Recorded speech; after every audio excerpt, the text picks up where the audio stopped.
Well, hello there, motherfuckers. And don't say that you didn't ask for this, because this is the video that everyone needs to get the reality check. So I've done a review of All Out. People, some people, most people I think liked it. They agreed. There's more thumbs up on the video than there are thumbs down. I think most people have come to terms, most reasonable people anyway, have come to terms that that show was an overrated mess, that it wasn't anything really different from WWE. People are just saying it's different than WWE because they want to believe that it's a lot different than WWE, but it's not any different than WWE. It's the same type of show, just with different wrestlers, and some of them being some of the same people that we already saw in WWE. And now they're going to try to push them. Well, gee, doesn't that sound familiar? What other company did they have where, they took wrestlers that weren't successful in WWE, didn't feel they got the proper push in WWE, or mishandled by WWE, and isn't really that successful today? Oh, that's right, TNA, or Impact Wrestling as it's known currently. Wow. But, and if you say that in any circle here in the YWC, forget about it. You're ostracized. You literally become an ostrich. Okay, that's not what really happens. But I figured we'd do a little fun exercise here today. And I'm not talking about a bench press. No, I'm not talking about curls. No, I'm not talking about tricep extensions. I'm not talking about anything of that sort. What I am talking about, I'm getting over being sick, so my voice may crack from time to time. Some mucus may enter my throat, which is very appropriate for a video like this, because AEW is a big pile of mucus. It's something we're just trying to exorcise from our body, and sometimes it's easier said than done. So without further ado, I figured that we will go over. We're gonna head on over to the AEW official website. And we're going to be taking a look here at all the wonderful characters, wrestlers, the roster of AEW. And here they have a nice little banner here of Christopher Daniels, Kazarian, Scorpio Sky. And I said, in my review, I said the other guy. I didn't even realize it was Scorpio Sky. But we'll get to all these guys in just a moment. So, look who's first here. So we're going to go through, like, everybody on the page. So everyone hang tight, and let's get through this. So we've got Adam Page. So Adam Page was in the main event of the whole entire show with Chris Jericho.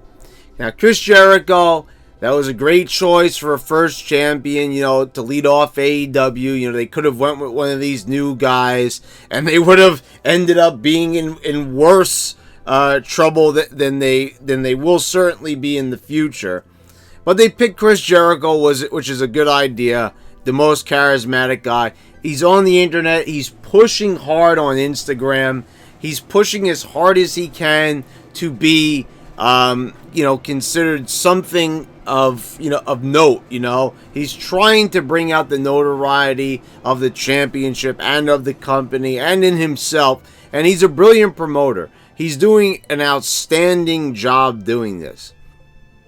Now, you have to think, if they put Adam Page as champion, what would have that done? What would have that done for the company? Would they have, been in this spot right now? Right now Jericho is the bubble and all that. So Jericho deserved it, but what was Adam Page doing in this main event? Hangman Adam Page with a cowboy gimmick that reminds me of Justin Hawk Bradshaw, coming out with the lasso and everything, or whatever the hell that is, the cowbell. you know, the match, you know, I was watching Adam Page, and, you know, the guy has a bit of an old school style to him. You know, I don't understand why he needs to do that skinning the cat move before he does the clothesline. You know, it's sort of like the Nigel McGuinness, Dean Ambrose, you know, lean into the ropes. You know, that it's like something to get momentum, but like there's no real reason to do that, and it kind of just ends up looking a bit silly. But for some reason, when Nigel McGuinness did it, it just seemed right. But that's besides the point. Adam Page didn't deserve to be in that main event. He doesn't look like a star. He looks very like, you know, I will give him this. He looks more like a wrestler than a lot of the other guys on the roster, but he just doesn't look like anything special.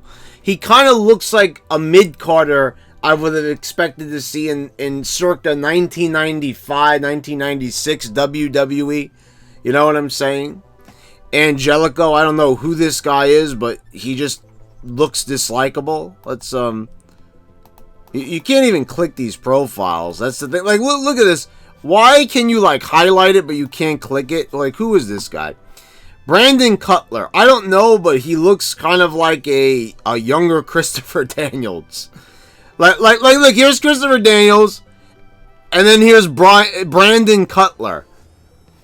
They both have their hands and wrists taped in the same way. Is there a difference? Chris Jericho, the AEW World Champion. This is their meal ticket right here. They're banking everything on Jericho. They know he's a former major, big-time WWE star. And, you know, did WWE mishandle Chris Jericho in the last, you know, the last half of his career?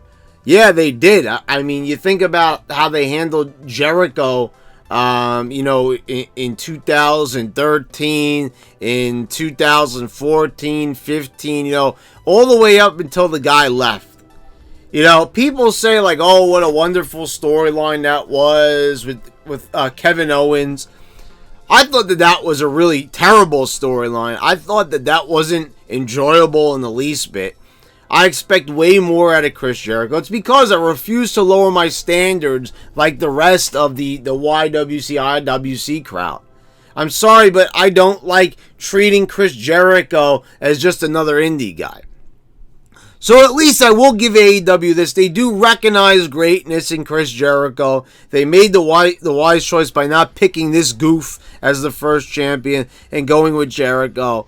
And, you know, that I watched on the internet, you know, him backstage berating everybody. You know, he says, time for some of that bubble. You know, it was like, you see that Jericho is miles ahead of the rest of the roster. And there's a good reason why they picked him as champion. Because, you know, they don't really have a vision to separate themselves from WWE and the rest of the indies. But at least they understand that they needed a really good first champion. And at least they recognize that in Chris Jericho. Christopher Daniels of SCU. The problem is that Christopher Daniels is a talented guy. The only thing is that Christopher Daniels is an indie darling. And that's where the first part of our problem arises.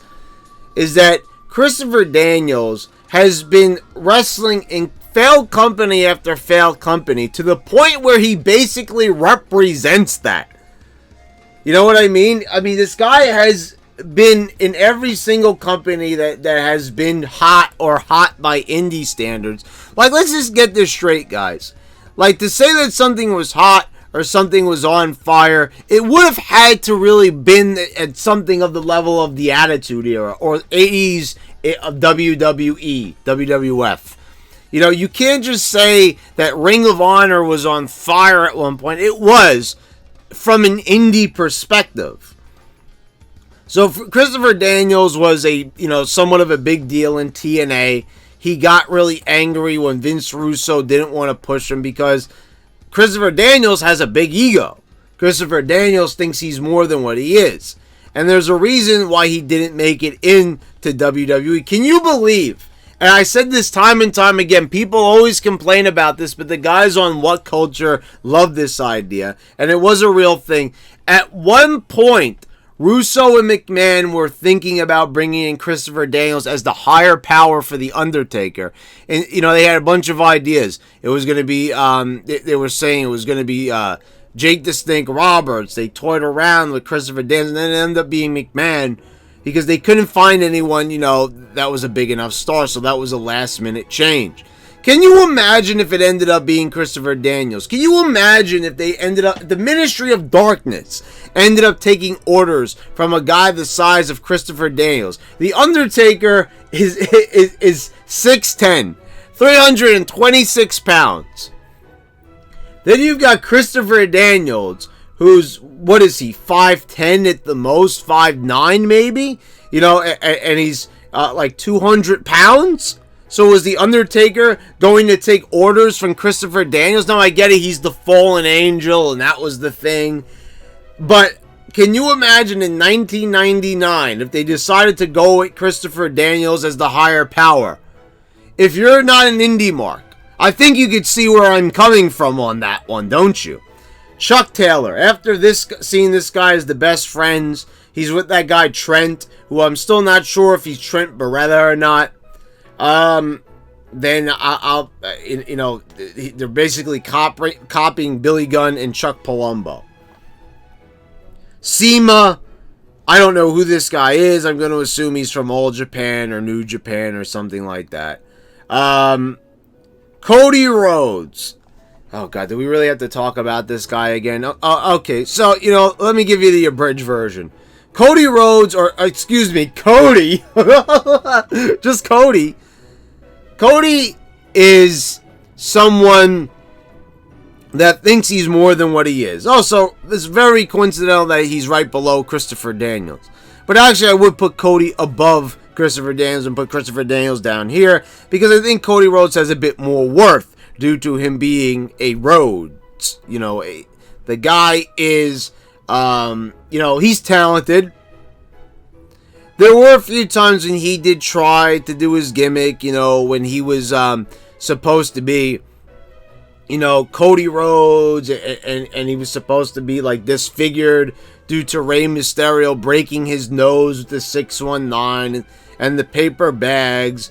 And, he started to get over, but, Cody Rhodes didn't want to admit that was because people just enjoyed trolling with the paper bags, that they liked putting the paper bags and acting silly in front of the camera, not realizing that it wasn't the promos, not realizing that it wasn't really the performance of Cody Rhodes, but it was more just the paper bags. I mean, people enjoy throwing beach balls around in the crowd, so, why would it be any different with paper bags? People like a prop, they like to play around, they like to be silly. So then they gave Cody Rhodes a Stardust gimmick, which, I mean, that one's in WWE's court, but Cody Rhodes was never able to get over with the crowd, and you could say maybe they didn't pick the right gimmicks for him. I mean, they gave him Dashing Cody Rhodes, they gave him, what was it called again, when he was disfigured, then they gave him Stardust. And then they went back and then they did the Rhodes Scholars and all that with Damian Sandow. And I'm surprised that Damian Sandow isn't on this roster. So Cody Rhodes has had a number of opportunities. They put him in there with Shawn Michaels and Triple H about 2 years into his career. It was way too soon. Did they do an adequate job? Yeah, but it didn't look like Cody Rhodes really belonged there. They tried so hard to bank on the fact that he was Dusty's second son, and that was like everything. The only thing that was keeping him grounded in WWE to any sort of semblance of reasoning of why he was even on the roster in the first place. So here he is, the executive vice president, and already he is going to have a world championship match against Chris Jericho at the pay-per-view. And, hold on a second, let me shut my air conditioner off for a minute. He's already going to have a championship match. So you could say what you will about Triple H, and I'll say everything that I can possibly say about Triple H. You know that. But let's be perfectly honest here. I mean, I believe that Cody Rhodes will probably take the title off of Chris Jericho, because he's going to feel that he's over enough. Now, he could try to be coy, and he could try to put himself in the third to last match of the card. Oh, see, I don't want the spotlight. But deep down, that Cody Rhodes has a giant ego. We've all heard him. He started attacking everybody on the internet. Oh, I'm the best. I know what I'm talking about. Cody Rhodes thinks he's more than what he is. And, that is going to be one of the major things that leads to the downfall of AEW, is this man's ego and him thinking that he's more than what he is. Darby Allin, he was on All Out, and he was in that triple threat hardcore match, and I didn't like him. Dustin Rhodes. Guys, I've talked about him a number of times. This is a guy that was completely mishandled. He got in the best shape of his life. What was it, back in 2013 when he made his return? The tag team with Cody Rhodes was great. This was an opportunity for him and Cody to really make it to the big time. But they had to turn Cody into Stardust, and WWE ruined the whole thing. And they also ruined the opportunity to have a really good Cody Rhodes, Dustin Rhodes match on, at a WrestleMania. It could have been big, it could have been huge, but Vince McMahon didn't want to do it.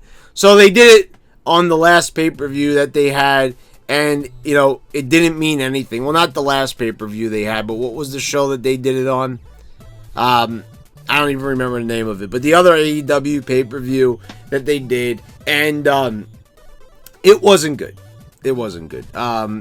It was well, no, I'm not talking about the match quality, but what I mean is it didn't go over in the same way that it could have if it was on a grander stage in WWE and more eyes are on it.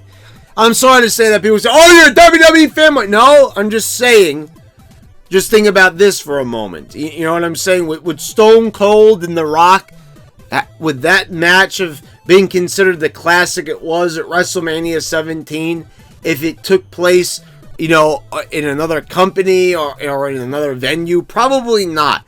So I'm saying it was just disappointing that of all places, it took place at an AEW pay-per-view, where they haven't even really built up an audience or anything like that. Phoenix of Lucha Brothers. So this guy had a big ladder match, and I thought it was a terrible match. There were no selling like crazy. There was spot after spot. I don't know if he was involved in the spot or not, but they did a Canadian Destroyer off a ladder, through a table. The match still continued, and there was still like 50 other spots after that. At what point do you turn on SummerSlam 2000 and learn how it's done? Frankie Kazarian of SCU. So, once again, just like Christopher Daniels, but just to a much less extent, another indie darling. This guy actually made it into WWE. He spent 3 shows on Velocity, beating other Ring of Honor guys. I believe he had a match against Jamie Noble and another one against Paul London. But it wasn't enough for Kazarian, and he sensed that he was going to be misused. So he basically turned down all the money that WWE was going to offer him, and he headed back over to TNA. Jack Daniels. What the fuck am I saying? Jack Evans. Jack Evans. This guy has basically been on the indies forever. He's been in every single conceivable show that the indies have ever produced. He's been in Ring of Honor. I think he was in TNA for a brief stint. He was in that failed MTV hardcore wrestling thing that they put out. Oh yeah, Wrestling Society X. He's been in almost every single indie promotion under the sun. Now this guy is known for his break dancing. I'm not sure if he even does that anymore, but he was on the pre-show.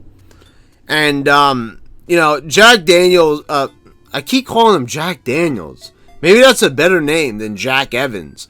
But Jack Evans is one of those guys that represents the indies. He embodies the indies. He embodies the term of indie darling, where I think he's lost that status because I don't even hear anybody talking about this guy anymore. Anyway, Jimmy Havoc. So this guy had the most ridiculous hardcore match I've ever seen in my life. They put thumbtacks in his mouth. They taped his mouth shut. It was more disgusting than fun to watch. The guy just looks like, a random goth emo character. And it was really stupid with the cracker barrels. Some people were saying they loved the match. I don't know. And so here's the third man that was in the match. Joey Janela. And apparently this guy is so he's got the Bret Hart sunglasses. They were making a big deal about this guy and Joey Janela and everything. His name is an alliteration, and that's probably where all the interest in him ends. I didn't see anything from him. Maybe it was the match, but I looked at Joey Janela, and I said to myself, who is this guy? And not because who is this guy?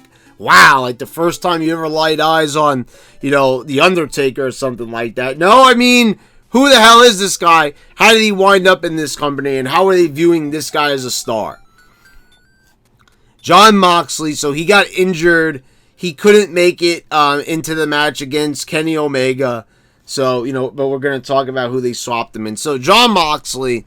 So, this guy was right. I mean, he had been mishandled with WWE. He does great facial expressions. He had a lot of potential until the WWE turned him into the baby face,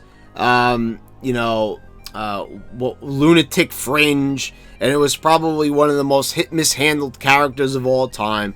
A company that, of course, with a different writer, produced Al Snow and Mick Foley and all these other fun, lovable, lunatic characters that we all loved or feared, depending on who it was.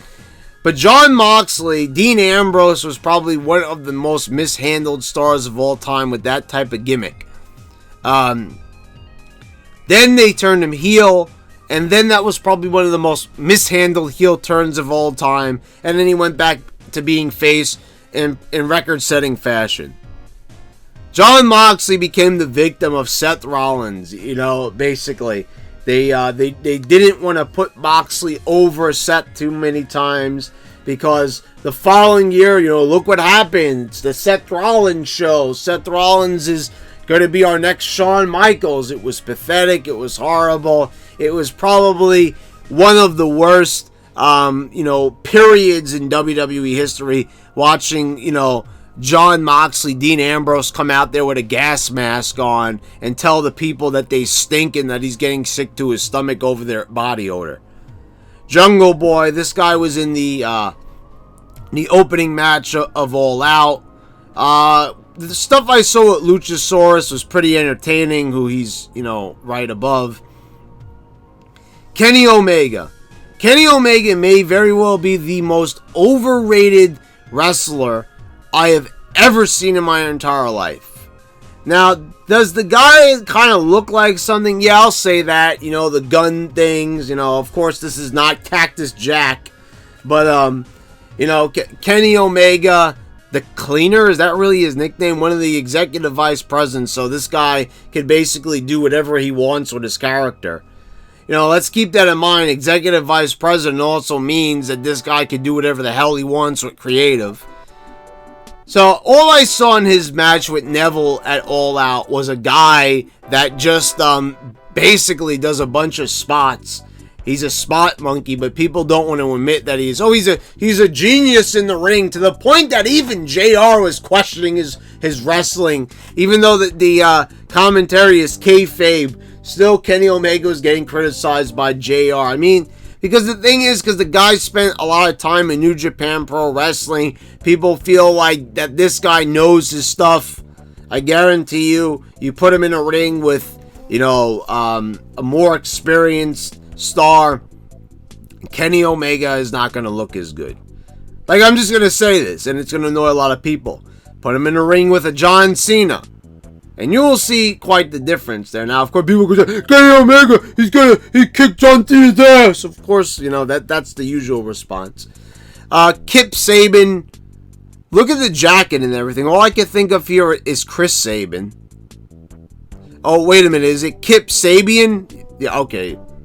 So, I don't know who this guy is. I gotta plead ignorance on that. You don't even know who he is! What are you doing this video? Okay, calm down. Luchasaurus. This guy was pretty impressive. He looked pretty cool. I like the idea of having a really big luchador that could also do big stunts. That was kind of cool. I enjoyed him in the opening match with Jungle Boy and SCU. Marco Stunt. This guy was, Marco Stunt, he was there with Jungle Boy and Luchasaurus. So, you know, they were together. I think they were stable. I don't know, but they were pretty enjoyable. But, I mean, the guy looks like Carrot Top, doesn't he? He looks like Carrot Top's son. Matt Jackson. Oh, my God. So, you know what? Let me just skip ahead here because Matt Jackson and Nick Jackson are basically the same guys. So, you know, these guys right here. So, you know what? Let me just do this so I can just go on to the Young Bucks. MFJ, he was the guy standing there with Cody Rhodes. Don't know who he is. Michael Nakazawa, some New Japan or old Japan guy. Don't know. Don't care. Matt Jackson, Nick Jackson. More of the Young Bucks. When you watch the ladder match, when you see that match, when you watch that match that they had with who the hell was it at the what were their names again? This is how forgettable they are. Who do they have the match? Oh yeah, with Phoenix and the other guy. They really just okay. He's right below him with Penta L0M. They really just completely, to me, just had one of the most exaggerated, dumb video games. It was like a match I could have played on 2K. I think the characters in the WWE 2K games probably stay on the mat longer than Matt Jackson and Nick Jackson. So I believe it was one of the Young Bucks that took the Canadian Destroyer and they got right up. And after seeing that, I was like, boys, you need to watch TLC 2000 at SummerSlam. You need to watch the TLC match at WrestleMania 17. You need to watch the Triangle Ladder match at WrestleMania 2000. And learn, boys. Learn how to sell. Learn how to do a high spot with it still being believable and it not looking like a freaking cartoon. And these guys are executive vice presidents. They're also, you know, Dave Meltzer Magoo loves these two guys. I mean, he worships the Young Bucks. He thinks that these two guys are the greatest things since sliced bread. But, you know, these guys, I don't know what it is. What, you know, I guess Meltzer is just attracted to them physically because I just can't see it. I don't know what everyone sees in these guys, why they became the indie darlings that they are. But, okay, yeah, it's the high-flying moves. But aside from that, you know, like, what is it about the Young Bucks that everyone just worships and they could do no wrong? Orange Cassidy. This guy showed up and we're like supposed to know who he is at All Out. I didn't know who he was. He looks like a tool. Pac. Neville to me. Bastard. What? Like, is that his nickname? Anyway, the former king of the cruiserweights. You know, I love Neville and everything, but the match against Kenny Omega was just way too much. Not that it was a bad match, but there was way too much going on. You know, I'm just... To me, guys, if Seth Rollins could have been a WWE champion, then you'd bet your ass that Neville would have been able to be one too. The guy has an amazing physique. He's got a great look. I'm happy to see that he's getting success in AEW, that they're recognizing that he is something, of note. So, I guess I'll reserve my opinion on Neville because I like him. I want him to do well. And, I'm happy for the guy, because WWE really mishandled him. They kept this guy on hiatus for like a whole entire year following his match with Enzo. I mean, if that doesn't scream mishandled, I don't know what does. So we already talked about Penta El Zero M. Watch TLC, learn how it's done, punk. Peter Avalon, the librarian, don't know who he is, but he looks like a tool. Private Party. I don't know. Looks very toolish. Sammy Guevara. I'm going to guess another Spot Monkey. I don't know who he is. Scorpio Sky of SCU. Also known as the guy that's sat next to Kane and Daniel Bryan when they did the anger management classes. He was also in Wrestling Society X. I think he was in ROH for a little bit. I don't think he was ever in TNA. He's a high flyer. He's pretty plain. He doesn't have a lot of personality. So, I don't know. It's just basically, it's just another place for Scorpio Sky to just, basically do what he does best. Fly around like a madman.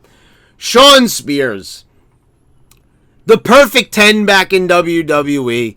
I don't even know what to say anymore about this guy. I mean, he doesn't look like anything. He doesn't act like anything important.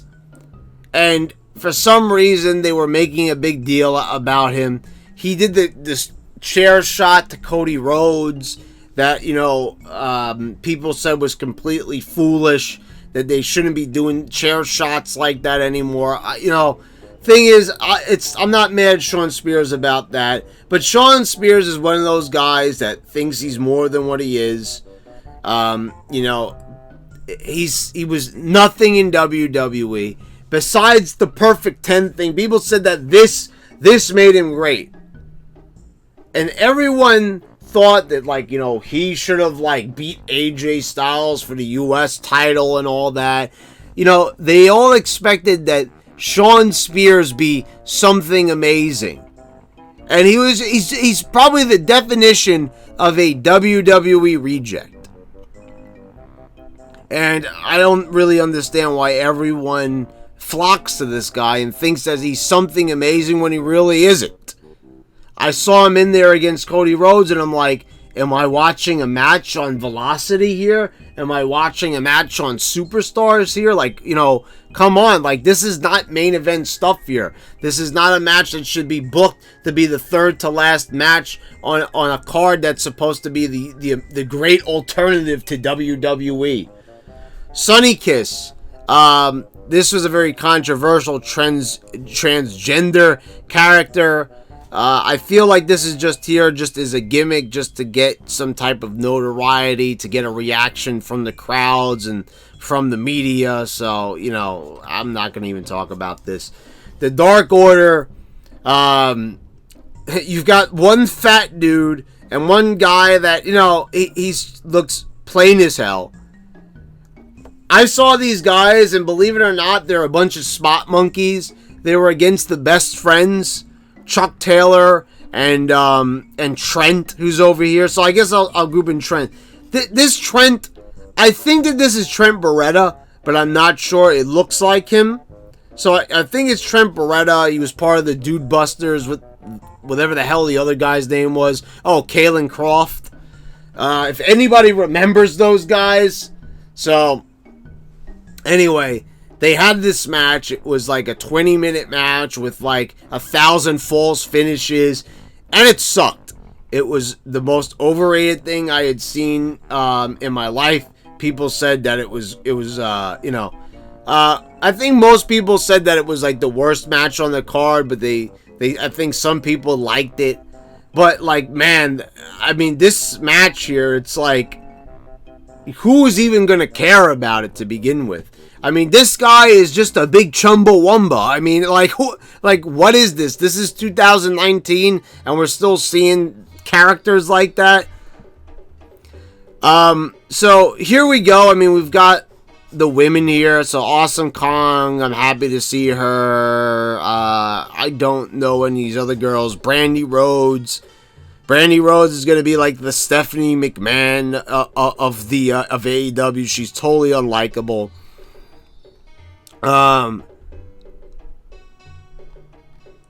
You know, Allie, she was in Impact for a little bit. And, well, you know, what am I going to talk about these guys? Excalibur. Jim Ross speaks for himself, the greatest commentator of all time, in my opinion. Justin Roberts, you know, former WWE ring announcer. He's pretty good, so it's nice that they've got a good sounding announcer. Tony Schiavone. So, JR and Tony Schiavone together. I gotta tell you, first of all, Alex Marvez, this guy I don't like. Excalibur, get these two clowns out of here. But Jim Ross, Tony Schiavone, and then if they could get somebody great on color commentary, that would be amazing for me. But Tony Schiavone, I mean, like, for me, I'm like, do I even really plan on watching any of this anymore? Tony Schiavone was the greatest announcer in WCW, you know, except for when Jim Ross was there at the very beginning. I'm very, very happy to hear that Tony Schiavone is going to be working for another wrestling company. He's, you know, he's too good to be put to waste by doing nothing and sitting on the sidelines. And then we have a bunch of referees, you know, Audrey Edwards, she refereed the Jericho Hangman Page match, Earl Hebner. I'm surprised they never let Earl back into WWE. You know, and also I don't like the referee outfits. They are way, the stripes are way too wide. It looks like extremely goofy. And then you have the coaches, Billy Gunn, it speaks for itself, part of one of the greatest tag teams in WWE history. Jerry Lynn, they couldn't get a picture of this guy. So there you go, guys. There you go. There is your little review of the AEW roster.